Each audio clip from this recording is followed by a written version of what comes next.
আর সুদ খাওয়া যাবে না। সুদের বিপরীতে আমরা ব্যবসা করব। ব্যবসায় বরকত দিয়েছে কে? বিষ্ণুই বললেন রিজিককে আল্লাহ 10 ভাগ করেছেন, তার 1 ভাগ দিয়েছেন পৃথিবীর অন্যান্য পেশার ভেতরে, আর 9 ভাগ দিয়ে দিয়েছেন ব্যবসার ভেতরে। সুবহানাল্লাহ। রিজিকের 9 ভাগ থাকে ব্যবসার ভেতরে, এজন্য সুদ খাওয়া যাবে না। সুদের সাথে ইসলামের কোনো সম্পর্ক। আমরা ব্যবসা করব। আপনি মুশারাকা সিস্টেমে, মুদারাবা সিস্টেমে, আপনি মুরাবাহা সিস্টেমে ব্যবসা করেন, ওই ব্যবসায় বরকত দিবে কে? জোরে বলেন কে? সুদ হারাম এই কারণে, কারণ টাকার ভেতর থেকে টাকা আসে না। আপনি 1 লক্ষ টাকার একটা বান্ডিল আপনার আলমারির ভেতরে আজকে রাখলেন, 1 বছর পরে খোলার পরে এটা কি 1,10,000 টাকা হবে?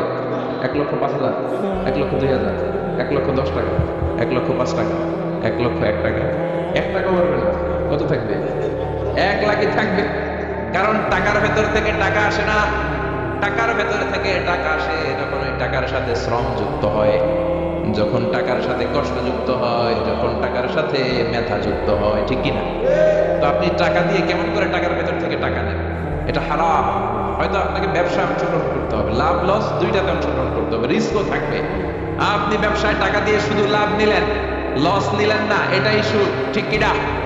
আপনার লাভও নিতে হবে, লস নিতে হবে, ঝুঁকিও নিতে হবে।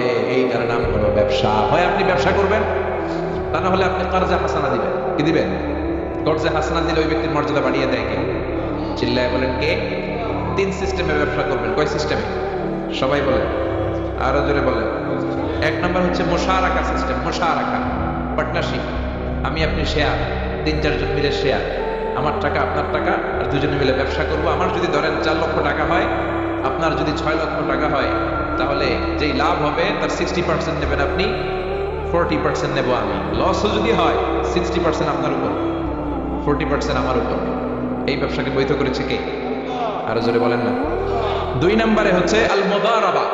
মুদারাবা ও বৈধ। মুদারাবা মানে হচ্ছে আপনার টাকা আমার শ্রম। আল্লাহ আমারে কোনো টাকা দেয় না, আমি মিসকিন, আমি ফকির, আমি দেব শ্রম, আপনি দিবেন টাকা। কত পার্সেন্ট লাভ হলে কে কতটা নিব এটা আমরা ভাগ করে নিব। কিন্তু লস হলে আমার কোনো লস নাই, কারণ আমার শ্রম আপনার টাকা, আমি যে খাটছি এটাই তো আমার লস, ঠিক কিনা? কথা বলেন। আর টাকা যেহেতু আপনার, পুরো লস নেবেন আপনি। এই সিস্টেমও ব্যবসা যায়। 3 নাম্বার হচ্ছে আল মুরাবাহা। বুঝার চেষ্টা করেন। আমার ঘরে ফ্রিজ নাই, ফ্রিজের দাম 1 লক্ষ টাকা। কয় লাখ টাকা? আপনি আমারে বাজার থেকে 1 লক্ষ টাকা দিয়ে একটা ফ্রিজ কিনে আমার কাছে 1,20,000 টাকা বিক্রি করবেন। এটা আমি কিস্তিতে দিব আপনারে, 6 মাসের কিস্তিতে দিব। আপনার লাভ হচ্ছে আপনি 1 লক্ষ টাকা দিয়ে কিনে 1,20,000 বিক্রি করছেন, 20,000 লাভ। আর আমার লাভ হচ্ছে আমার কাছে কোনো টাকা নাই, আমি ফ্রিজের মালিক হয়ে গেলাম, কিস্তিতে দিয়ে 6 মাস পরে আমি টাকাও পূর্ণ করে দিলাম। এটাকে বলে মুরাবাহা। শাহজালাল ইসলামী ব্যাংক, আল আরাফা ইসলামী bank, Bangladesh Islamic bank limited, এই 3টার সিস্টেমে আপনাদের সাথে বিজনেস করে। আল মুদারাবা, আল মুশারাকা, আল মুরাবাহা, যেই সিস্টেমে আপনি করেন না কেন এগুলো কবুল করে নিবে কে? কিন্তু এগুলো না করে 100 টাকার বান্ডিল দিয়ে বললেন এই নাও 100 টাকার বান্ডিল, এখানে 10,000 টাকা আছে, সুদে লাগালাম, মাসে দিবা 1,000। কয় হাজার? আরো জোরে বলেন।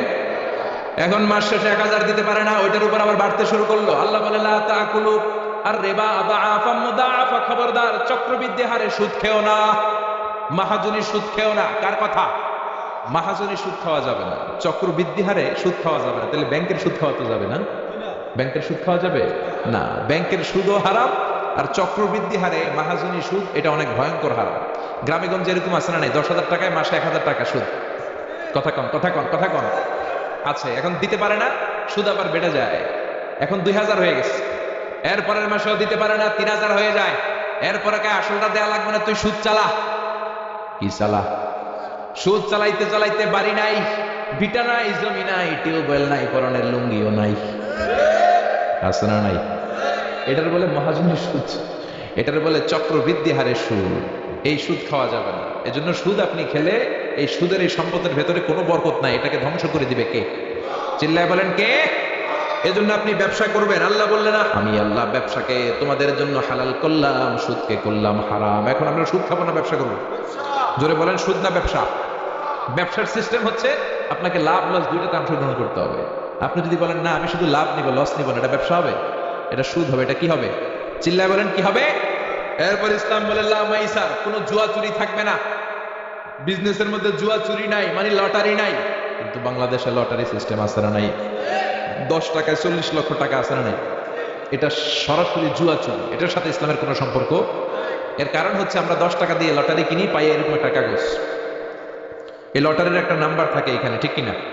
আর লেখা আছে 10 টাকায় প্রথম পুরস্কার 40 লক্ষ টাকা। লক্ষ লক্ষ মানুষ 10 টাকা দিয়ে এটা কিনে।